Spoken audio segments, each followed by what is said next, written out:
स्वागत। या बुलेटिनचे प्रायोजक आहे हॉटेल जय। सिंधुदुर्गात दमदार पाऊस आतापर्यंत झालाय, त्यामुळे पाण्याच्या साठ्यामध्ये झपाट्याने वाढ होताना दिसते। सिंधुदुर्ग जिल्ह्यातील 3 माध्यम प्रकल्पापैकी 2 मधून पाण्याचा विसर्ग सुरू झालेला आहे।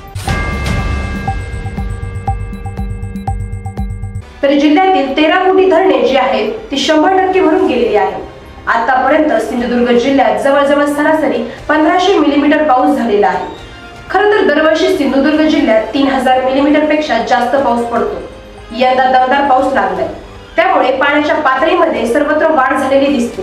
नदी नाले, छोटे छोटे धरण, लघु माध्यम प्रकल्प सगळे जे आहेत ते भरून गेलेले आहेत। सिंधुदुर्ग जिल्ह्यात 3 माध्यम प्रकल्प आहेत, त्यापैकी 2 माध्यम प्रकल्प देवधर आणि कोले यातून पाण्याचा विसर्ग सुरू झालेला आहे।